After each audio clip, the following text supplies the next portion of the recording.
This is the story of three generations: a mother, a grandmother, two innocent children, wiped out in a single day, a single hour, gone without a trace. And 27 years later, the person who did this, they are still out there, walking freely, smiling, living like nothing ever happened, like they didn't turn a home into a slaughterhouse, like they didn't leave a newborn blood-soaked in her bassinet, like they didn't execute a mother and her child, leaving them to be found by a man who still hears their screams every time he closes his eyes. Because even the investigation, it never gave them justice. No answers, no arrests, just a message left on the wall, a message that made no sense, a message that felt like a lie. And when you look at everything, the crime scene, the evidence, the people left behind, you start to wonder, was this a random act of evil? Or was this something else? Something even worse? I've covered a lot of cases, seen things I wish I hadn't. But this was different. The kind of crime that stains you, that lingers. Even 27 years later, I still can't shake it. Hi, I'm Fletcher J. If this is your first time here, stick with me. This isn't just a story. It's a search for justice. A family taken too soon. A killer still free. So, make sure to subscribe. Because this case, it isn't over. You hear about cases like this, and the first question that comes to mind is always the same. Why? But before you can even ask that, you have to ask who. Who were they? The people whose lives were taken that day? What kind of future was stolen from them? Marie Carmel Altidor came to the United States with dreams bigger than the life she left behind. Like so many others, she saw America as a place where she could build something better for herself, for her family. She was smart, determined, and full of grace. The kind of person who didn't just move through life. She carried herself with a quiet confidence, a presence that left an impression on everyone she met. But beneath that elegance, she was resilient. A woman who had seen struggle, who had faced challenges most people wouldn't understand. Yet, she never let it break her. Friends say she had a way of making you feel seen, heard. She wasn't loud, she wasn't flashy, she was thoughtful, kind. The kind of person who made a home feel warmer just by being there. And that's exactly what she was building. A home, a life, a future. She had two daughters, a husband, a new house in a quiet neighborhood, a job she loved. She had everything to live for. And in one night, it was all taken from her. Marie wasn't alone in this world. She had a mother, a woman who loved her more than anything, Teresa Laverne, 68 years old. A mother, a grandmother, a woman who had raised her children in Haiti, watched them grow, watched them dream. When Marie had her second baby, Teresa did what any mother would do. She packed a bag, she got on a plane, she came to help. She wasn't supposed to stay long, just a month, just enough time to help Marie with the late-night feedings, the exhaustion, the endless diapers. And she was looking forward to something beautiful, her granddaughter's christening, a day of celebration, of faith, of family. But Teresa never made it to that day. She left her home to take care of her daughter, only to walk into a death sentence.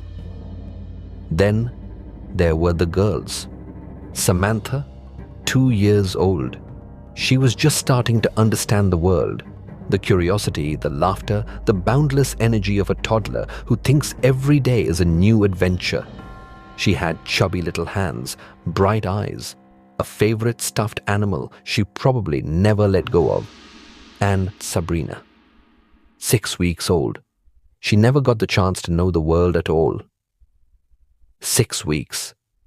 A baby who barely had time to exist, who never spoke a word, never took her first steps, never even knew the feeling of growing up. She should have been cradled in her mother's arms.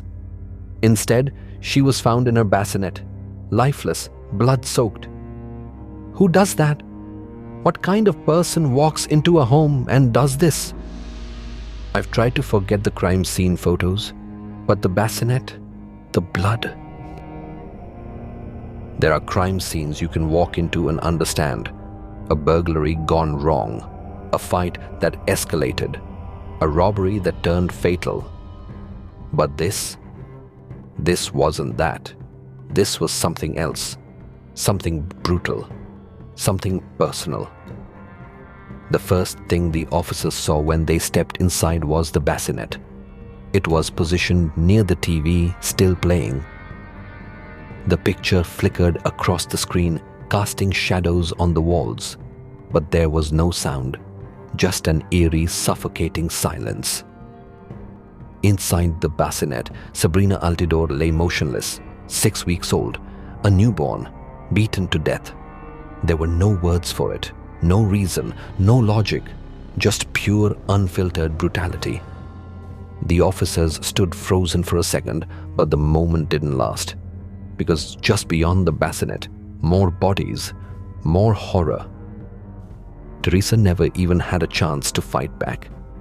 Her body was found on the kitchen floor, sprawled out in a pool of blood. She had been shot in the head, once, close range, execution style. But that wasn't all. She had also been beaten, hard, blunt force trauma, likely after she was already dead. Whoever did this, it wasn't enough for them to just kill. They wanted more. They needed more. Mari was found in the dining room. Her body lay face down, her hands inches away from where she had fallen, shot multiple times, stabbed, beaten. Whoever attacked her made sure she didn't survive. They didn't just kill her, they destroyed her. And yet, there were no signs of struggle, no overturned furniture, no broken glass. Marie, her mother, her 2 babies, they never had a chance. Whoever came into that house came with one goal, and they didn't leave until they saw it through. Samantha was found in the sitting room, 2 years old. She wasn't found lying in the open like the others. She was found wedged between a couch and a chair, like she was hiding, like she saw what was happening and tried to make herself small, tried to disappear. But she couldn't, because whoever did this found her, and they didn't show mercy. She was beaten to death, a 2-year-old child. You have to stop and ask yourself, what kind of monster does this? And maybe even more terrifying, why? A crime like this should leave chaos behind, a struggle, a break-in, something. But there was nothing, no forced entry, no signs that anyone kicked down a door or broke a window. Nothing was missing. Jewelry, still there. Electronics, untouched. Whoever did this was let in, or worse, they already had access, and that changed everything. Because it meant this wasn't random. It wasn't some thief who panicked. This was personal. Someone came into this house knowing exactly what they were going to do. And when they left 4 bodies behind. And then there was the message, scrawled on the wall, bold and deliberate. I want my $100,000 drug money. They stole my drugs. A threat? A warning? Or something else? Because when detectives searched the house, they found nothing. No drugs, no cash, no history of any drug involvement at all. So what was it? A smokescreen? A distraction? Or was it the desperate attempt of a guilty conscience trying to point the blame elsewhere? The brutality of the crime told detectives one thing. This wasn't some hit job. This was overkill. And overkill is personal. So the next question wasn't just who, it was why. A crime this brutal, this calculated, isn't committed by a stranger passing through town. Whoever did this had a reason. And in cases like these, detectives always start in the same place. They look close to home, because more often than not, the person responsible isn't some masked intruder. It's someone the victims knew, someone they trusted, and that's exactly where the investigation led. Straight to George Altidor. He was Marie's husband, the father of Samantha and Sabrina, a grieving man, a devastated father, or at least he should have been. But from the very beginning, something about George didn't sit right. His demeanor, his words, the way he carried himself in the hours after his entire family was slaughtered. Detectives expected to see grief, shock, horror. Instead, they saw something else. Something they couldn't explain. Something too calm, too controlled. According to George, he left for work at 7 a.m. like always. Marie, Teresa, and the two girls were still at home. Nothing seemed out of the ordinary. At 2 p.m., he calls home. No answer. He calls again at 3 p.m. No answer. By 5 p.m., he's worried. So he does something odd. Instead of leaving work and driving home himself, he calls his brother-in-law, tells him to go check on his family. Now, pause for a second. Your wife, your kids, your mother-in-law aren't answering their phone. You're scared. Do you call someone else? Or do you get in your car and drive straight home? Detectives found it strange, because when you break it down, it didn't make sense. But that was just the first red flag. There were more. When police bring George in for questioning, they expect a devastated husband. They expect tears, rage, desperation. What they get instead is calm, almost too calm. Detectives watch him carefully, listen to every word, every pause. They ask him about his wife, his daughters, about the bodies found inside his home, and his response, "It's in God's hands now." Not who could have done this, not find them, make them pay, just God will handle it. And that didn't sit right. Not with the detectives, not with Marie's family, not with anyone. But it wasn't just what he said. It was what he did next. Because halfway through the interview, George stops. He gets up and walks out. Refuses to answer any more questions. Refuses to cooperate. His wife and daughters are dead. And he just leaves.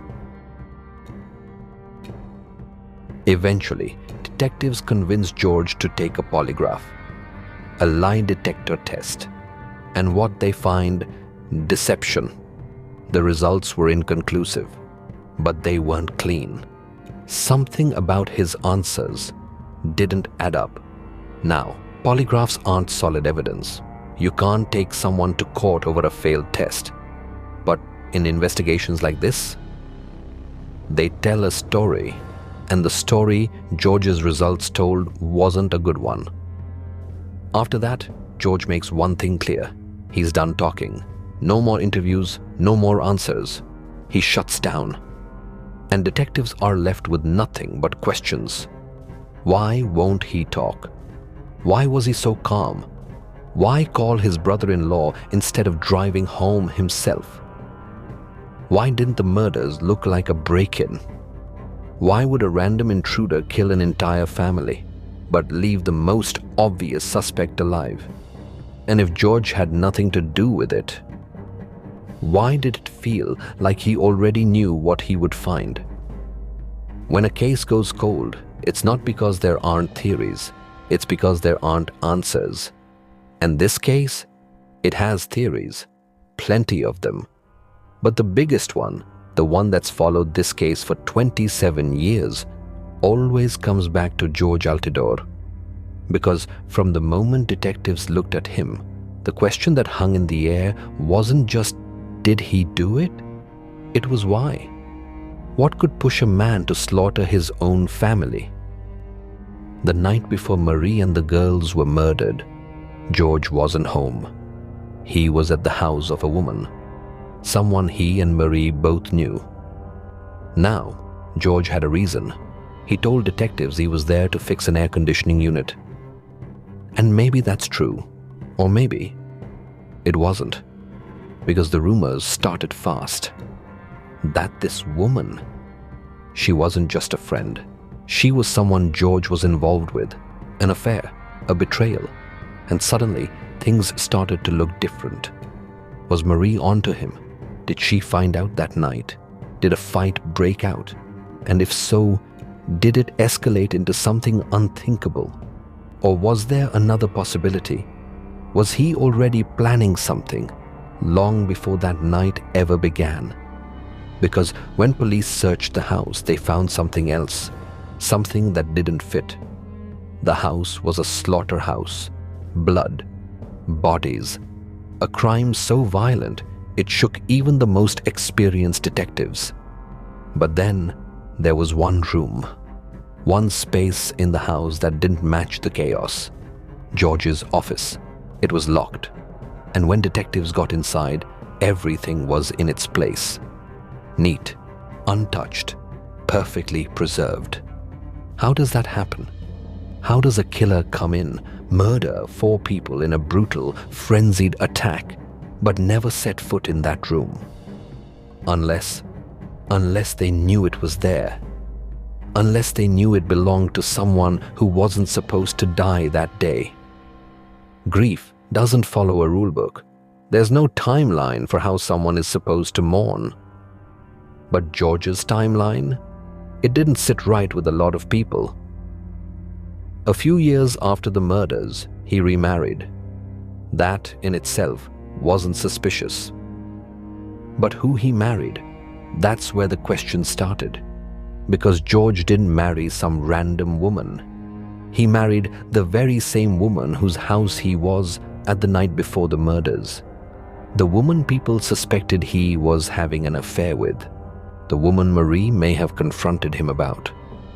Coincidence? Maybe. Or maybe it was the first mistake in a carefully built lie. Or was it someone else? The evidence pointed to George, but it never proved anything. And if he didn't do it, then who did? Because the deeper you go, the more questions start branching out in different directions. And one of them? It's the phone call. April 30th, 1997, 7:09 a.m. Marie's uncle, who lived in Washington, D.C., gets a call. He doesn't pick up. His wife does. On the other end, a woman's voice. A woman she assumes is Marie. But the thing is, she wasn't sure. She wasn't close to Marie. She didn't know her voice well. And when Marie's family heard about the call, something felt off. Because if that wasn't Marie, then who was it? And why was she calling Marie's uncle just 9 minutes after George left for work? Was it a cry for help? A last phone call before something terrible happened? Or was it something else entirely? Because if Marie was already dead by then someone else was in that house. Someone who either wanted to throw off the investigation or someone who wanted to be heard. And then there's the biggest mystery of all, that message. I want my $100,000 drug money. They stole my drugs. It felt so deliberate, so staged. It was too obvious. Because detectives searched the house, top to bottom. They found no drugs, no large sums of money, nothing that would even suggest that Marie, George, or anyone in that home had any connection to the drug world. So who left it? And why? Was it a real threat? Or was it a cheap attempt at misdirection? Because whoever wrote that message, they wanted it to be seen. They wanted police to think this was a drug deal gone wrong. But it wasn't. This was something else, something personal. And after all these years, one truth remains. Someone knows what happened in that house. Someone is still out there. There's a moment in every investigation when momentum slows, when leads dry up, when witnesses stop calling, when the once relentless drive to solve a case starts feeling like a slow, endless loop of dead ends. And for the Altidor family, that moment came too soon. Because for all the horror inside that house, for all the brutality, all the overkill, there was one thing missing: evidence, not just clues, physical, undeniable proof. And without it, detectives weren't just hunting a killer, they were chasing shadows. From the moment officers stepped inside the house, they knew this was going to be different. Most murders, they leave a trail: fingerprints, footprints, strands of hair, DNA that doesn't belong, something, anything. But this case, nothing. Not a single fingerprint out of place, not a drop of blood that didn't belong to the victims, not one sign that the killer had left even the smallest trace of themselves behind. Whoever did this, they knew what they were doing. This wasn't a sloppy, impulsive act of rage. This was calculated. And that made it even worse, because it meant this person didn't just kill 4 people. They walked out of the house, untouched, like a ghost. So detectives did what they always do when a case refuses to talk. They started digging. They searched every inch of that house. They tore through drain pipes, looking for traces of blood. They seized computers, phone records, personal belongings, every file, every receipt, every scrap of paper. They ran forensic tests on everything, but the results came back the same, over and over again. Nothing. And that was terrifying. Because how does someone commit a massacre and leave behind no trace of themselves? Unless they were careful, unless they planned for this, unless they knew exactly what they were doing. Miramar, Florida, a quiet suburban neighborhood, a place where people left their doors unlocked, where kids rode their bikes on the sidewalks, where neighbors waved to each other from across the street. A gated community, a place built on the illusion of safety. But after April 30th, 1997, that illusion was gone. Because if a family could be wiped out in a place like this, where was safe? If someone could walk into a home, slaughter 4 people, and disappear without a trace, then what was stopping them from doing it again? And if the police couldn't even make an arrest, what did that mean for everyone else? Fear spread like wildfire. Because no one knew who did it. No one knew if they were still out there. And worse, no one knew why. The killings didn't fit a pattern. It wasn't a robbery. It wasn't a home invasion gone wrong. It wasn't a drug deal dispute, no matter what that message on the wall tried to say. So if it wasn't any of those things, then what was it? A random act of rage? A personal vendetta? A hit job disguised as something else? No one knew. And the longer they didn't know, the longer the fear stayed. No arrests, no justice, just silence. Weeks passed, then months, then years, and still, nothing. Detectives had suspicions, they had theories, they had questions that refused to go away. But what they didn't have was proof. Because in the end, that's the only thing that matters. And without it, the case went cold. No arrests, no answers. Just 4 names carved into headstones. And a question that still haunts this case today. Who walked into that house? And why haven't they been caught? 27 years. That's how long it's been. 27 years since someone walked into that house and wiped out an entire family. Since 4 lives were stolen. Since a newborn baby who had barely even existed was beaten to death in her own bassinet. And in all that time, No one has been held accountable. Not a single arrest. Not a single charge. Nothing. Because whoever did this, they got away with it. And they're still out there. And then there's George, Marie's husband, the father of Samantha and Sabrina. The man detectives always had questions about, but never had answers for. He walks free. He left Florida, moved on, built a new life. He even remarried the woman he was rumored to be having an affair with. Coincidence? Maybe. Or maybe. It's the reason someone wanted Marie out of the way. But that's the thing about this case. It's all maybes, all theories, no proof. Because no matter how much suspicion surrounds George, there's no smoking gun, no DNA, no fingerprints, no physical evidence tying anyone to this crime. And so for 27 years, George has walked free. And whoever else was involved, they did too. A crime this brutal, it should haunt a community forever. But time moves on. People forget. The headlines fade. And one by one, the voices demanding justice start to go quiet. The investigation slowed. Detectives retired. Evidence sat locked away in boxes, waiting for someone to look at it again. But the thing about a case like this, it's never really over.